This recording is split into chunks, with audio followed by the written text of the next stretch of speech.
la grada viva, terrazas, invasiones y el hincha de clase obrera. Y es que ya hemos hablado de la adrenalina, de la testosterona, de ahí las avalanchas a cascoporro, de cosas que igual ahora, cuando las vemos todavía en algún país como Argentina, pues nos llevamos a las manos a la cabeza, pero que aquí no eran tan raras, como incluso pues en otras situaciones, en una final de Copa de Europa en Bruselas, pues tuvimos uno de los mayores accidentes de la historia. Pero hay un elemento en las gradas que venía decorado con cosas que, bueno, luego unos años después también igual veíamos en campos en Grecia, en Turquía,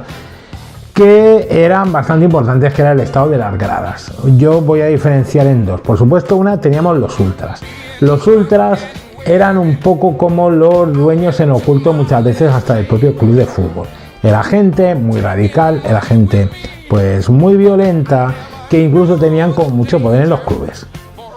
De hecho, hasta que no llegó el paso a las sociedades anónimas deportivas, que esto ya era en los 90,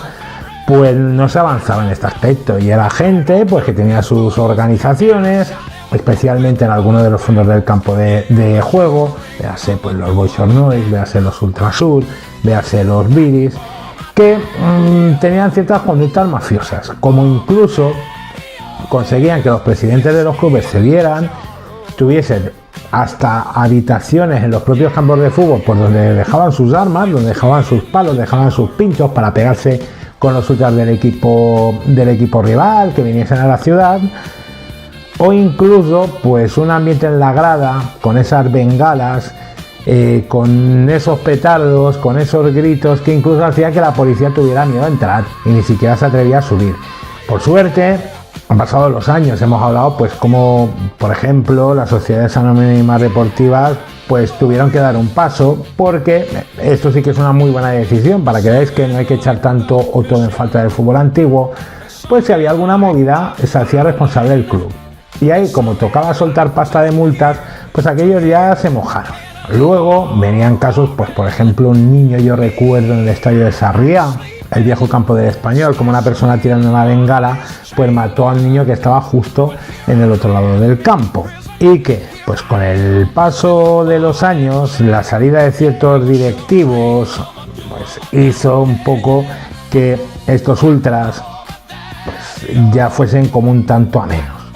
Algunos, como la primera llegada de Laporta en su primer ciclo en el Barça, o Florentino, pues le echaron un par de narices, e incluso con ciertas amenazas pues se erradicaron un tanto estos grupos. Pero claro, el futbolista como hombre común versus el atleta moderno. Ya hemos hablado de algunas cosas, de esa testosterona, de esos pantalones cortos, ¿no? Los Rockies, ¿no? Emulando ahí a la película de Stallone. Aunque yo tenía muchas ganas de hablar de los atletas de antes, ya no solo en la estética, vemos fotos, pues como por ejemplo algunos parecían un poco gente de dudosa vida, sacada de los mejores polígonos residenciales de la época, como muchas veces hablamos de esas camisetas retro, de esas equipaciones tan bonitas, que en realidad eran camisetas de algodón compradas en armería, y no era algodón actual, algodón de estos que raspaba, que tú te tenías que poner aquí unas tiritas en los pezones, porque acá yo acababa más irritado que en una maratón. Como, pues por ejemplo, el aspecto de estos jugadores, pues si era más varonil, no te digo yo que no, pero igual también tenía ciertas cosas como por ejemplo la edad. Y claro, luego normal que todos nos pensemos ahora que parecemos mucho más jóvenes que antes, pues cuando vemos a gente como Ascargorta, que incluso pues empezó de entrenador muy joven, con 30 y pocos, esto yo una vez lo puse en Twitter y hasta me respondió el propio Ascargorta, dicho sea de paso, muy bien y muy educadamente, y encajando muy bien la broma, que todo hay que decirlo. Pero vemos al atleta de antes, vemos a esa estética de bigote, de pelo en el pecho, de camiseta abierta, ya lo hemos dicho, de pantalón muy corto, ver a gente como aquel Migueli jugando con una clavícula fracturada, cosa que ahora pues con según que lo filtrarían, y con otra cosa directamente ni le dejarían. Vemos a esa gente con hábitos de vida, vamos a decir, sospechosos, jugando el partido contra la droga, a Julio Alberto, a Maradona, a Mágico González, del que hablaremos al final, de George Best, que ya tenía un estilo de vida pues bastante regular,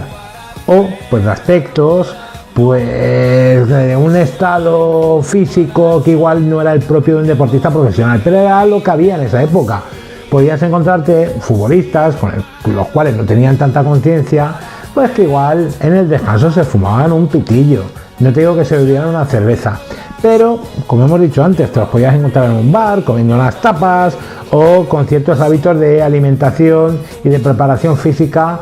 pues que hoy cualquier tío semiprofesional o incluso amateur de cierto nivel cuida bastante más. Ya yo creo que como detalles para cerrar el apartado podemos hablar de calvicies incipientes, de tíos pues con 20 y pocos años que parecían de 45, ver jugadores con esa barriguita cervecera, algo muy habitual en porteros que para empezar eran bastante más bajitos. Tú ahora un portero, un chaval, si no proyecta en juveniles que va a medir 1,90 o 1,95, las canteras buenas ni lo cogen. Pues aquellos centrales veteranos, ya con 30 y algo, tú ahora ves un central de ahora y un central de ahora corre, un central de ahora salta, un central de ahora saca el balón jugado, un central de ahora sube a rematar, vuelve y recupera la posición. Pero por aquella, pues la mayoría de ellos se dedicaban al navajerío, básicamente, a no dejar pasar todo lo que intentase acechar la portería de su compañero y hacer lo que pudieran. Y no mucho más en este caso, lo de sacar el balón jugado pues no era la tendencia precisamente. O incluso, como hemos dicho también, con el parte de la ropa y de los uniformes, pues gente con rodilleras, gente con coderas, con estos elementos que incluso eran hasta de lana o de tela gruesa, que a más de uno le daban un aspecto un poco de lisiado de guerra, dicho sea de paso.